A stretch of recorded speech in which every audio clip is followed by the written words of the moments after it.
I am Rebecca from ChemKnits and happy Halloween! In today's video, I'm going to showcase the yarn dyeing of my Mystery 2025 Halloween colorway. And I'm so excited to show you both the colorway and how I created it. I'm going to be dyeing this fun, very Halloween themed colorway on some yak blends and other bare yarns. Let's go take a closer look at those yarns.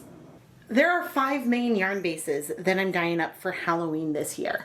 All of them are superwash merino wool based, but we have blends with nylon, with yak, and even with yak and linen. The Egyptian yak yarn base from Wool to Dye For is 75% superwash merino, 10% yak, 15% linen. And of all of the fibers that I'm dyeing today, the linen is the only one that really will not take up the acid dyes I am planning to use. And this yarn is DK weight. I'm dyeing that yak sock, which I've dyed a number of times. It is 70% superwash merino, 20% yak, 10% nylon. Nylon is a polyamide, which is the same general structure as protein from protein fibers, so nylon can be dyed with acid dyes. Now our 3 bare yarns that start out more white, we have Crazy 8 worsted from Wool to Dye For, that is 100% superwash merino wool. We have Swish DK from Knit Picks, that is also 100% superwash merino wool. And then we have Stroll fingering weight yarn, which is 75% superwash merino, 25% nylon. If you want to learn more about any of these yarn bases, I will have links and affiliate links to all of them down in the video description. I pre-soaked all of the yarn overnight in plain tap water with no acid. This is all of the yarn for the first round of pre-orders. I plan to dye more of these colorways as well, but pre-soaking the yarn in these 5-gallon buckets is just a handy way to get a jump start on a day of yarn dyeing. I put on my deluxe rubber respirator mask, safety glasses, and gloves to start measuring out dye for the main color of our project today. And that main color is black. Specifically, I'm using Dharma True Black Acid Dye, and I'm weighing out 6 grams of this dye multiple times and then dissolving all of that dye in hot tap water. That's because I'm planning to use the entire 6 grams on each batch of the yarn that I'm going to be dyeing. That's going to have multiple skeins of yarn in it.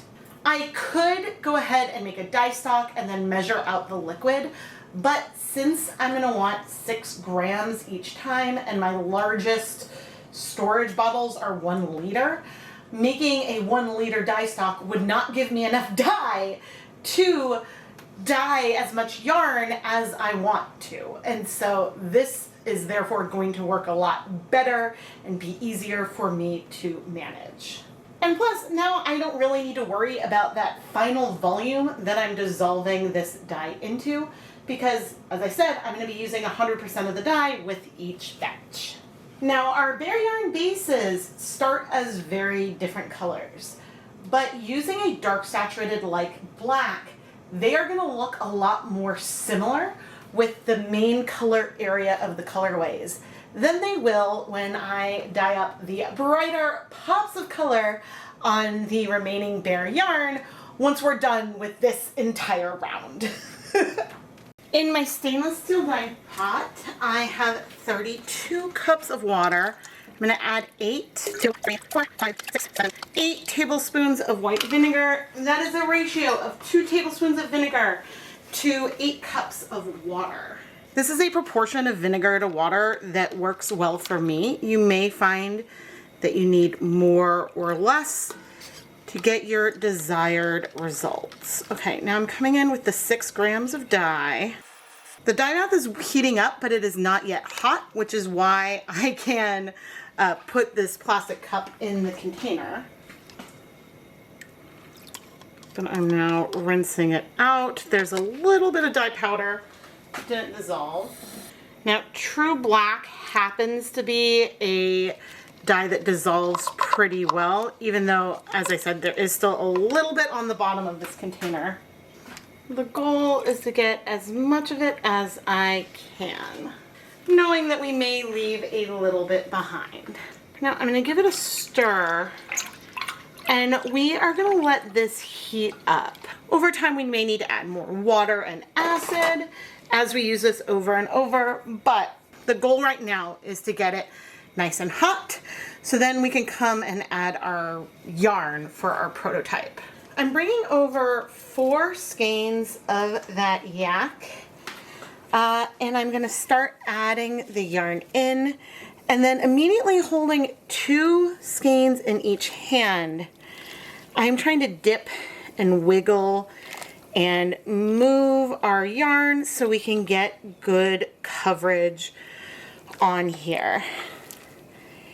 And so the movement is not that I'm trying to get darker at one end and lighter at the other, but I'm trying to hopefully not have areas in the interior of the skein that has less color.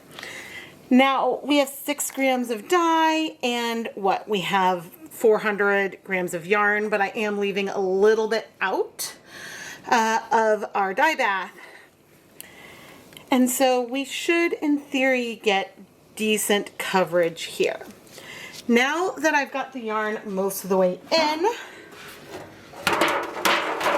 I'm going to want to bring the yarn over to the side and hang part of it over, which you can't really see.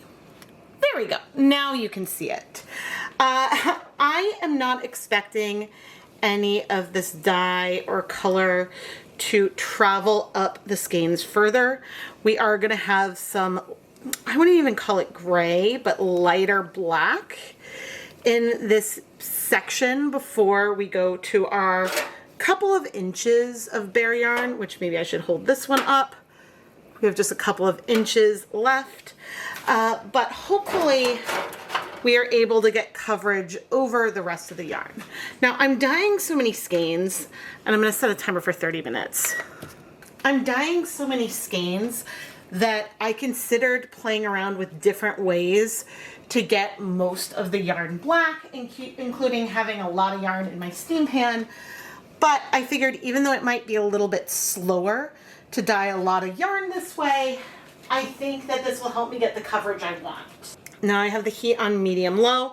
I do have, you can see that I have this pan here that's sort of underneath the yarn. That's because what I do anticipate is some capillary effect, which is where some of the liquid will wick up and go down. And in fact, I'm seeing that start to happen right now. And I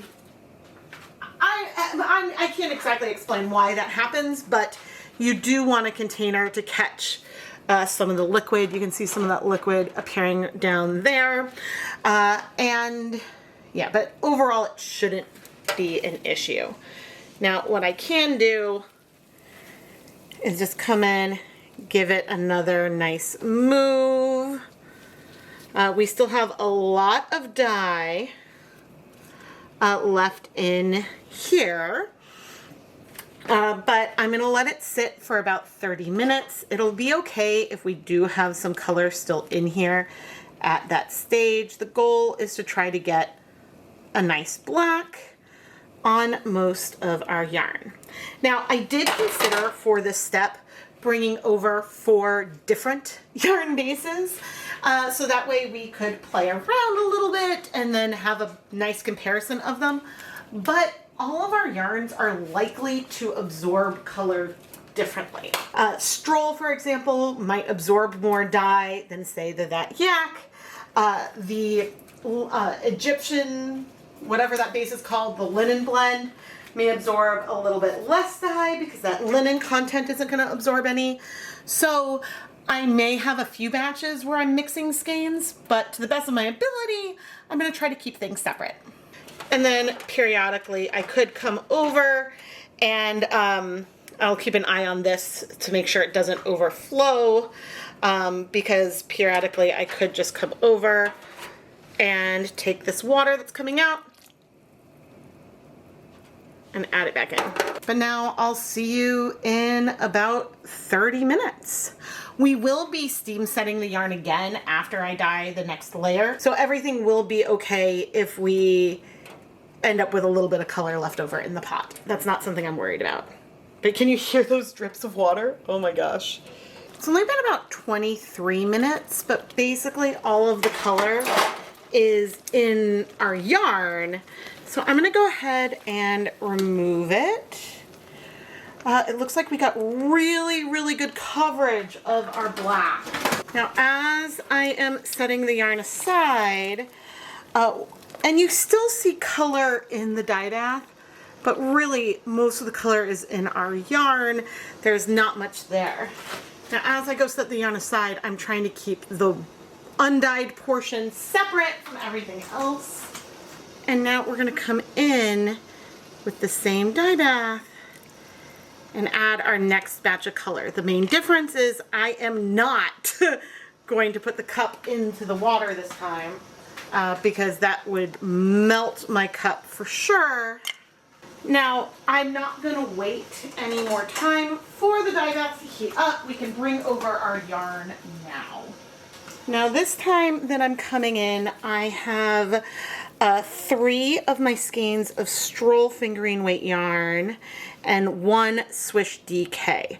But, I maybe went a little bit deeper with the white area than I intended. That's okay. I just need to make sure to not dip anymore.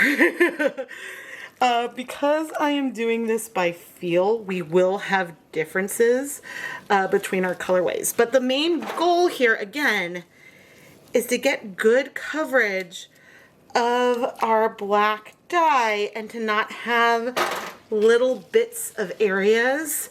I probably should have stirred this first, where we have white left. And so that's one reason why you can see me separating the yarn. I don't know why this is making me think bald eagle right now, which is amusing me a lot. Okay. But the coverage is looking pretty good. Now, this time, as I bring the yarn up and lean it over, again, I put a lot more of, you can see the lengths are different. This one has a lot more white than the ones next to it, because I got a little carried away with the dipping originally. But because they're not hanging over as much, maybe we won't have as much of the capillary effect. But you can get a feeling for how on these more white yarns without yak, the black area is going to feel similar on all of our yarns. What's not going to feel similar are the colors that I over dye on those white areas, because whether or not we have brown there will make more of a difference for that pop of color. But you can tell we're gonna have dye lot differences. Oh dear. I'm gonna go ahead and set the timer for 20 minutes to come back and check in. It's possible that, 25 minutes is gonna be plenty, but we will see. Basically gone. Oh man.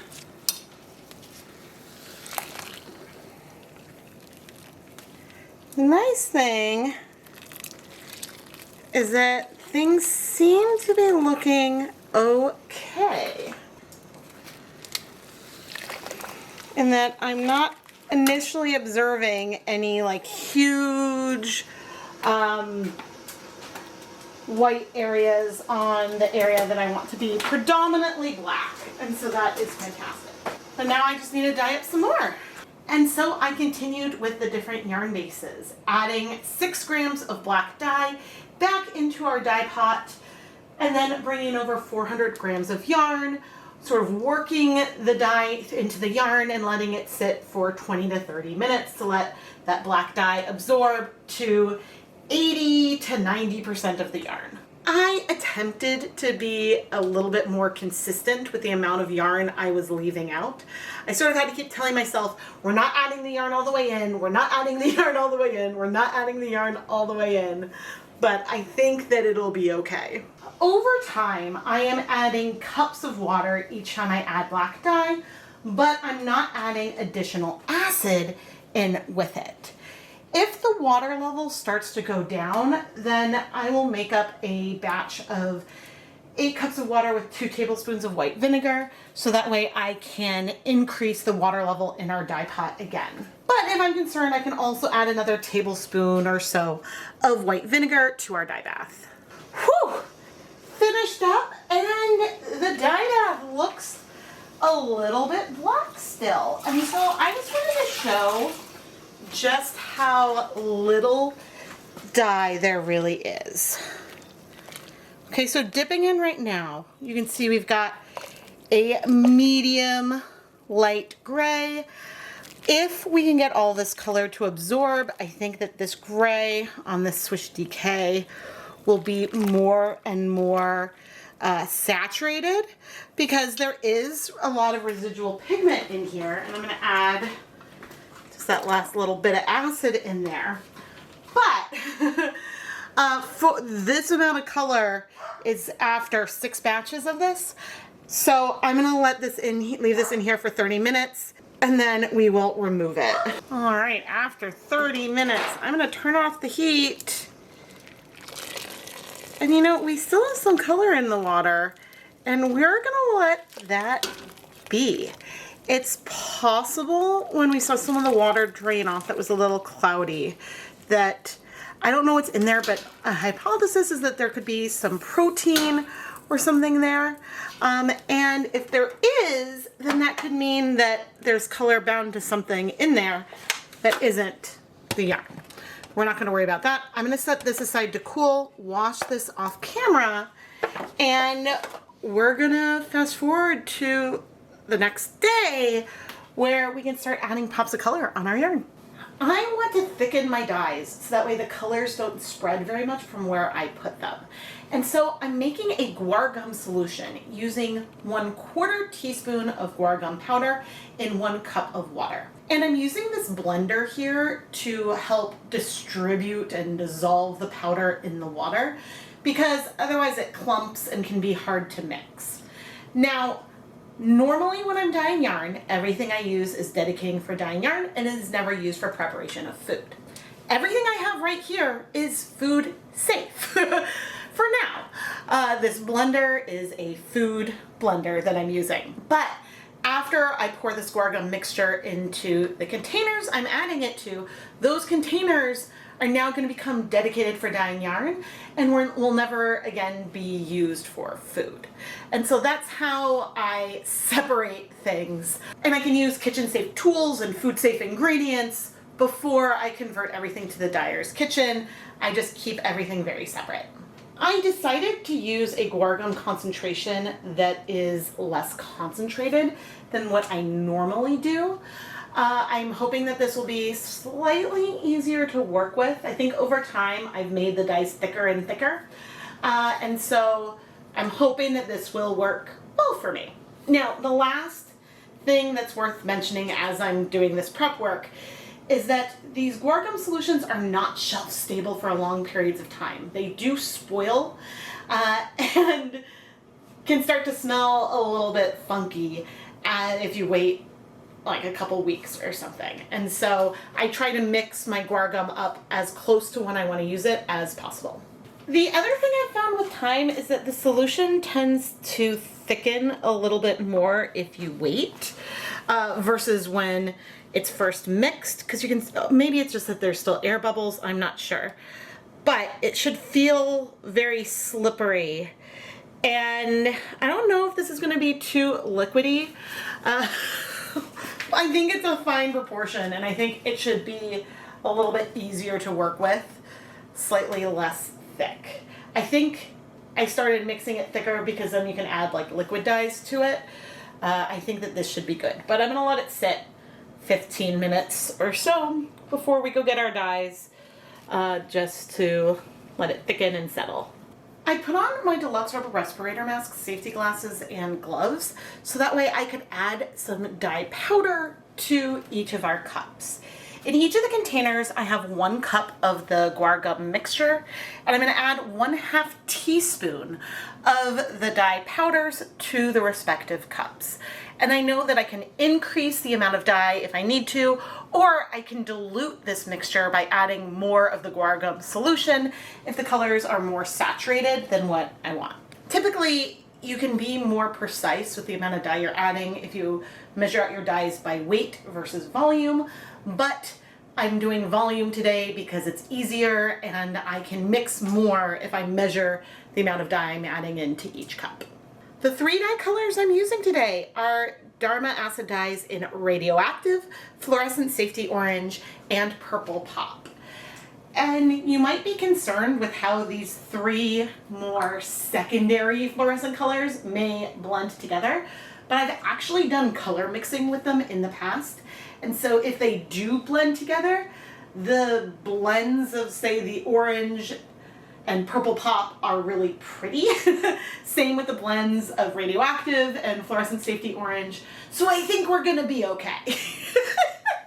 I'll link to that color mixing video down in the video description. These colors may be a little more intense than what I'm going for. I mean, the green is pretty good.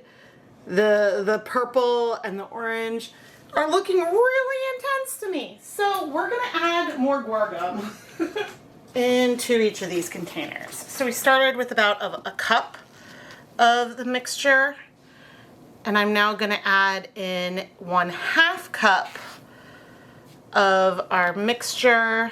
I could probably add, I think I have enough that I could add a whole cup. But we're gonna try the 1/2 cup, and I'm gonna go ahead and stir this up. Okay, we are nice and stirred. And let's see, the colors are still looking very intense. But I think a hair less. I mean, you'd have to really divide it by half to see like a substantial difference. Let's go ahead and try it on the yarn and see what we think, and we can proceed from there. There are a few more things I have to do before we get ready to dye our yarn. One is to move the zip ties because I don't want that to be in the way. I'm just moving it down to the other side of our yarn. Now the second thing is that this bare area of yarn never went into the dye bath, so there's no acid in the yarn.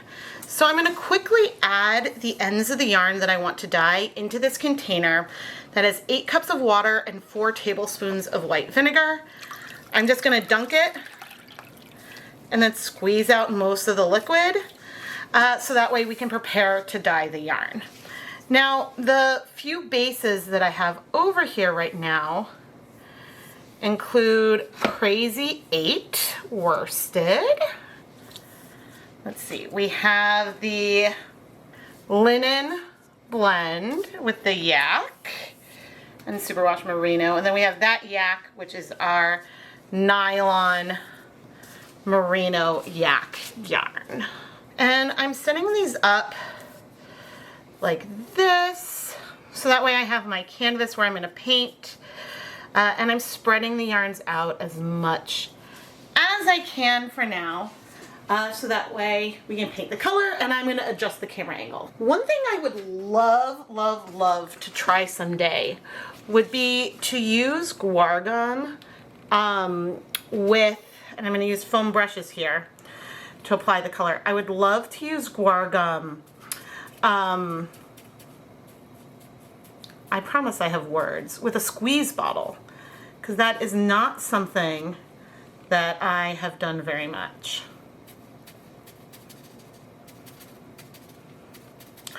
And I know other people have used a squeeze bottle with the guar gum for their own projects, and I think that that is a way you can apply, and so I wonder if that would be faster than the foam brushes, or if I would still need to work it through. Now the thing that you'll notice is that we have a sharp line. You can see that the most on this Crazy 8 that we have right here. You can see that there is a line from where I have applied the dye. This is because of that guar gum thickener that we have, which is allowing us to place the dye with a lot of precision. Now, maybe I made the purple section a little too big. There's gonna be a lot of variation in the size of our sections. I would love to try to have things be like a third, a third, a third of each of the colors. That may or may not be possible, but we can certainly try. This orange is looking really, really nice. Now I'm going right up close to the border of the other color, but I am not yet going all the way to the edge. And you could do even more precision with this than what I am doing. You could probably get it so that way each section is the same size, but I think I may have a little bit of an angle, so it's possible the length of our orange sections could vary throughout, like within one skein. And I think that that'll be okay. But I'm also going close but not overlapping. It may overlap a bit more once I flip things over versus where we are now. I'm kind of slowly going to the edge, and you can kind of see and tell that the colors just are not moving that much from where I've placed them. And again, that is because of our thickener. I'm leaving even more space in between our green and the orange. You can see I did have some drips of the orange onto the green, is what it is. I am doing my best. I do wonder, I feel like the texture, a squeeze bottle could work well, but the downside of using a squeeze bottle is that I could easily apply too much dye. And the nice thing about the brush is that I can really push it into the yarn. So on this one, I know I don't want to do more orange because I have a smaller section here overall. But the nice thing is that I can overlap with the black because if we had any gray, we can go ahead and do that. So that is something that's nice.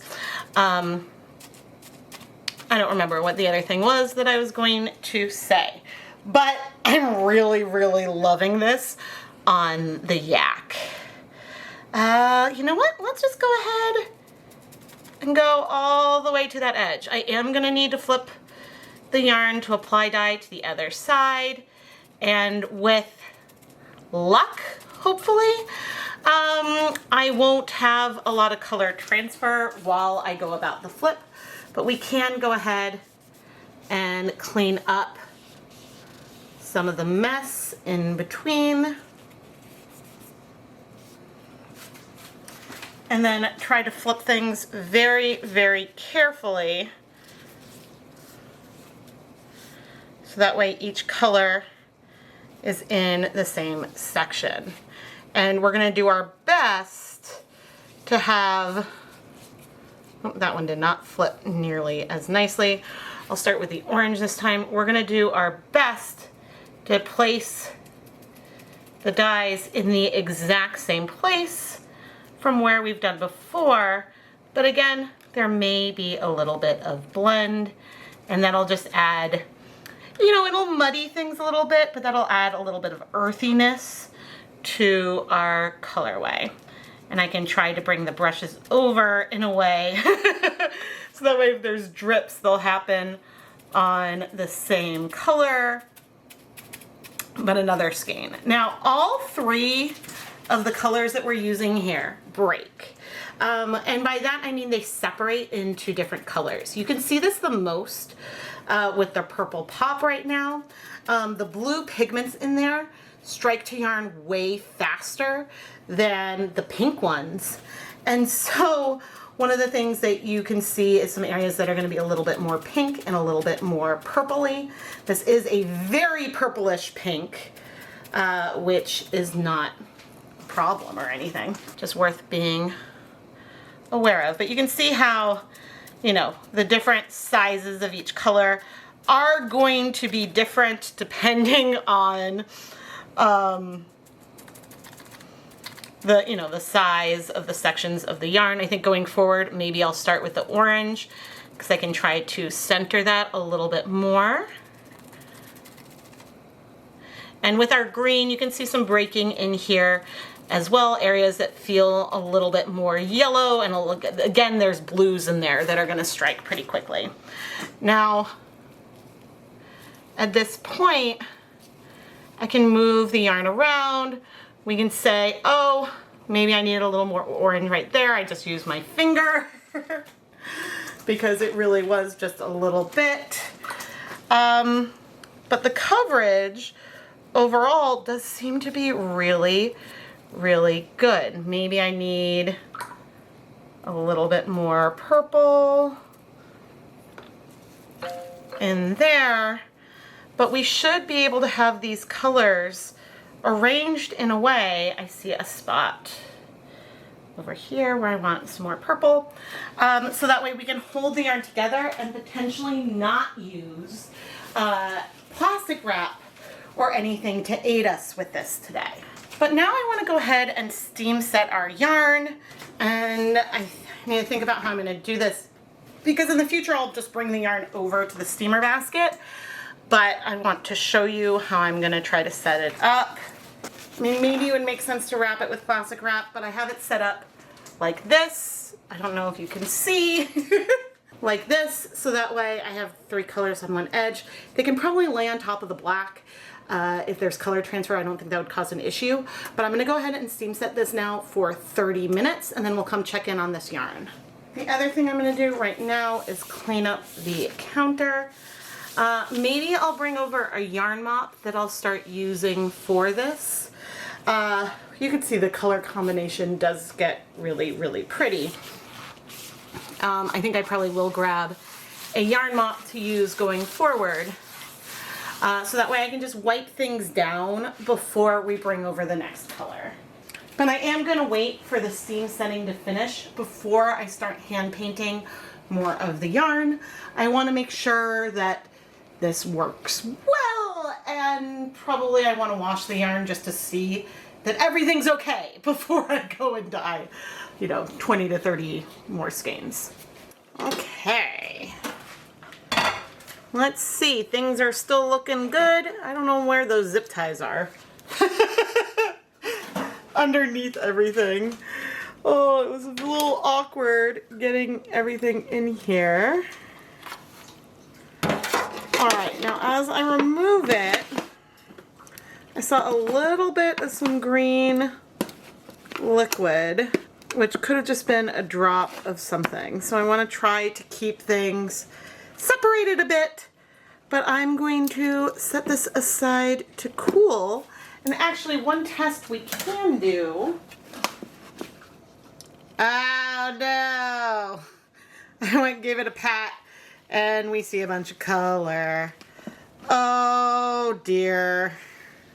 Now, see, this is good to know, but we're going to, again, let this cool completely, and we'll check this again before we go ahead and dye any else.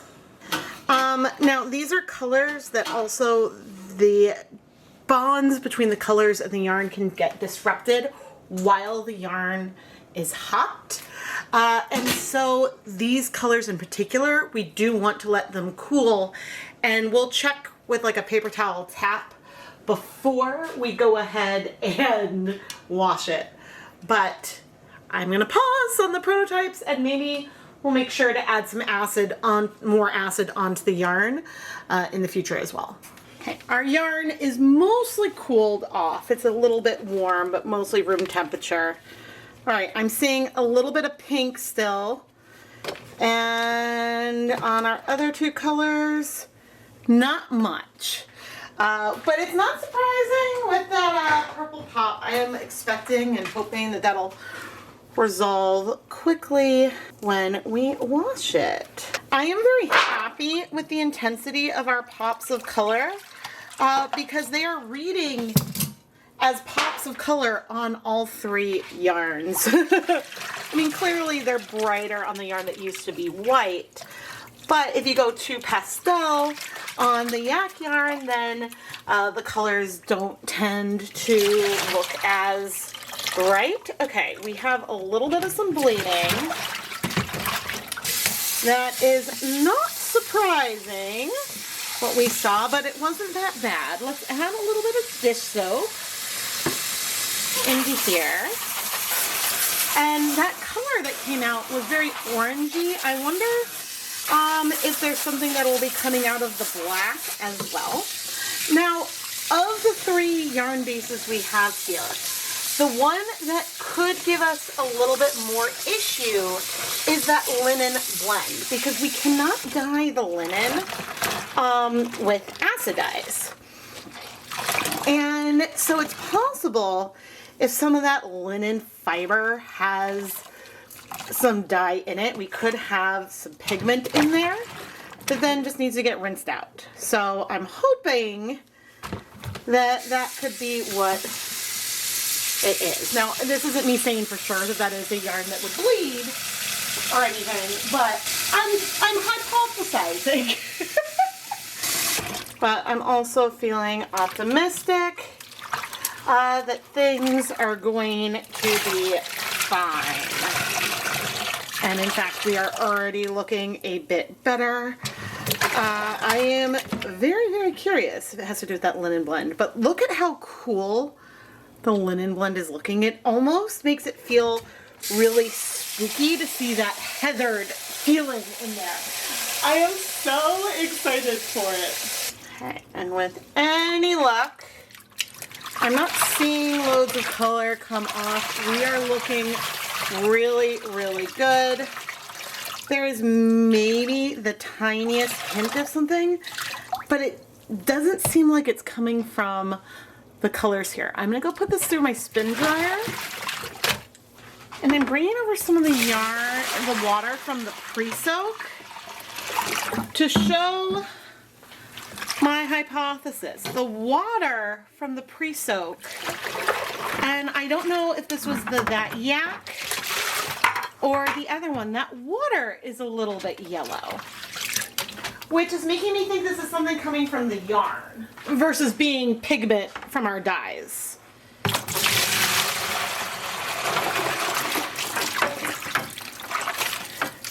Yeah, because maybe I don't see it in this other dye bath. I don't know, just from, I don't know which one was which, but just putting it out there that sometimes when you pre-soak yarn, it can look a little bit yellow. I don't know for sure which yarn base it was, but I am not worried. It seems like all of our color is really well set, and so I'm going to carry on and dye some more. I brought over some more yarn to dunk in our bath with acid and then spread out and start painting on our 3 neon colors. I think I'm going to try to fit 400 grams. Ooh. I probably could lay these neon areas on top of the black and therefore fit more yarn in the pan at once, but I'm not sure how deep the black actually is, and so if I can avoid any color transfer, I'd like to do that, but I'm not sure how big of a deal it is. Now, thinking more about the yarn that I was washing, and there being some color that comes out of yarn when you first pre-soak it, this could be a reason to scour your yarn or to wash it with soap before you go dye it. I don't know what it is that's rinsing out, if it's oils, if it's just, you know, dust, what have you, from the mill, but it isn't like a bad thing or anything. It's just there, and sometimes I observe it with some yarns and not with others. And so this could be why my dye bath looked cloudy in the end. If there are proteins in there that are binding the dyes, clearly it's not very much, but if it's there, then you're going to have some pigment that isn't going to exhaust. And this is not something that normally happens, but I suppose it's just something to think about. But anyway, I'm very, very happy with these bright colors, and I am so excited to see how they look once they are dry and we can bring out that black light. Oh, and you probably noticed that there was a skein of yarn I had sitting in our acidic bath that we dunked the yarn into at the beginning. That's going to be the yarn mop. I'm going to use that to wipe down the counter in between different batches, and occasionally I might pop it in the steamer basket just to set the color a little bit as we move on. But I'm curious to see how much color will end up on there in the end after the first batch of dyeing up all these colors. Here is our Halloween yarn. And you can right away tell which yarn bases are our yak blends. Just because the neon pops are so much less vibrant. Now, the first thing I really want to say is I'm super happy with the saturation and coverage we got of our blacks. Maybe there's some places where it could be a little darker, but overall it does read very black to me instead of gray. Well, all except for one. Here I am zoomed in a bit on our linen, on our superwash merino linen yak DK weight yarn. And check out the linen. The linen, since it doesn't take up dye with acid dyes, which I knew, but I don't think I expected it to have so much contrast with the black. And it looks so cool and almost like spider webby. I don't know, it makes this Halloween-y yarn even more Halloween to me, which surprised me because I thought that the black would be great, which it is. There's just something about this like linen that's popping in it. I dyed another linen blend yarn recently, and I don't remember if I dyed that before I settled on this base. I basically wanted yarn without silk, and I thought that, oh, you know, I'll try this. Like the linen will take up color, it might make it a little heathered, but I just didn't expect the linen to pop like this. And I think that it is spectacular. And it is still very, very, very soft. The 5 yarn bases we have in order are the DK yak linen merino blend, that yak, the superwash merino yak nylon blend. We have our superwash merino yarns here. We have Swish DK and Crazy 8 DK. These are 100% superwash merino. And then we have Stroll, which is 75% superwash merino wool, 25% nylon. I don't know if it's coming up on camera. The black on our That Yak yarn is, quote, blacker. Like I would call this black and maybe these light black in comparison. And I think that's just because the yarn base, since it started out darker, it's easier to get that deeper, crisper black. But again, I'm still like completely thrilled with the way these colors came out. And now for a moment of truth. The black light. Oh, we've got some great glow all the way around.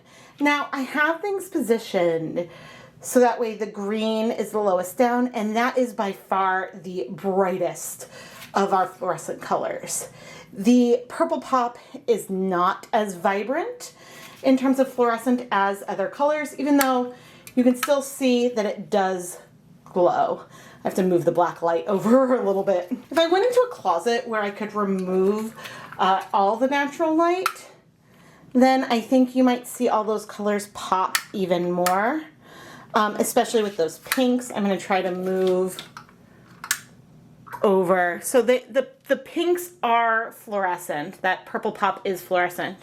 Just not as much as our orange or green.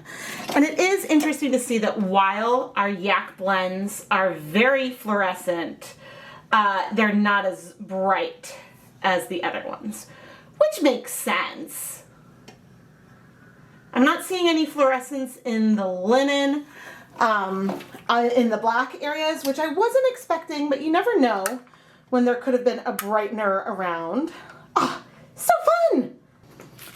So how will these yarns knit up? Well, it's gonna mostly be black, but then there will be a pop of these neon colors, which might pool. It could pool into some kind of diagonal or something.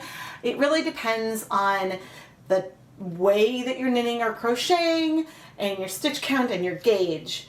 But it definitely has the potential to pool or sort of micro stripe its way through your project. You know how I don't always get to show swatches in videos? Well, one of my customers already sent me images and I'm allowed to share them with all of you. Check out this awesome cowl. Jim created this zigzag pattern by increasing and decreasing the number of stitches in the rows to help sort of shift where that neon pop pooled. But I think it looks so cool. And Jim, thank you for sending me these photos so I could share them with everyone and include them in the video. I never get to do that. Now, one thing that would be really cool would be to take one of these colorways and then take a tonal or a solid black yarn and play with those together, because then you can make these pops of color show up even more randomly. And so rather than pooling on your yarn, the location, you can vary like how much space there is in between each time the neons show up. And so that is something that could be fun to consider. I now need to go twist everything up, but these pops of color are making me so happy. Even when it's more muted on the yak blends, it is still really bright. One thing I think that is pretty cool is that the black on that yak, which is on the bottom right now, is way darker than on the linen blend. But the bright colors read very similar to one another. Maybe our DK one is like a hair brighter almost, and a hair less saturated, but the linen doesn't contrast with the dyed wool and yak as much, and so they are reading pretty similar to me. Certainly they are way more similar than one of the yarns that has no yak in it. Our yarn mops from day 1 are both more saturated than the mops from day 2 because I dyed more rounds, and so there was more residual color whether you were in our black dye bath or on the counter.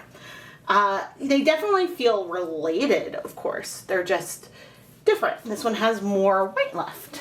They are all very pretty and may still be available in the ChemKnits Creations Etsy shop.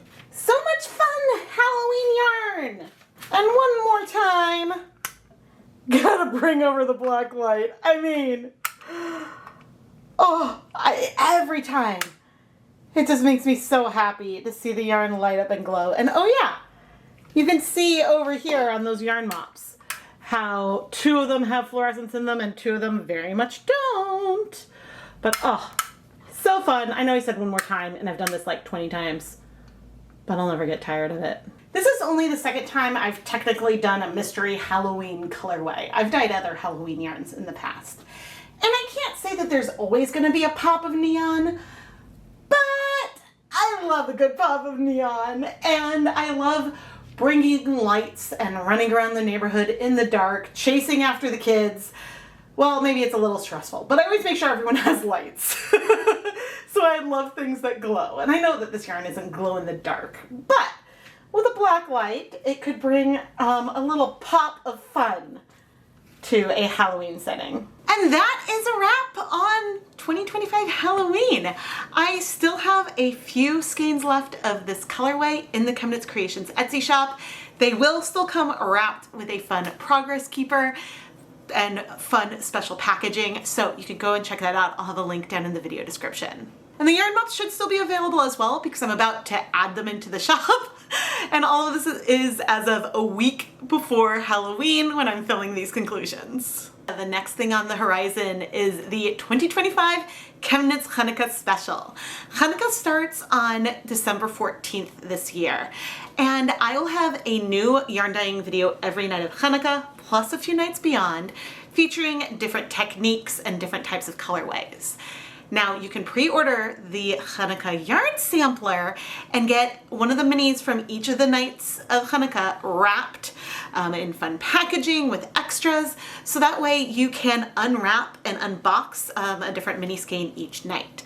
And the whole thing is so much fun. I pour my heart and soul into it. And these samplers should start shipping out in the middle of November 2025. And you can get either a fingering weight or a DK weight sampler. I'll include links to that down in the video description as well. But now I am Rebecca from ChemKnits. Happy Halloween, and thank you so much for watching.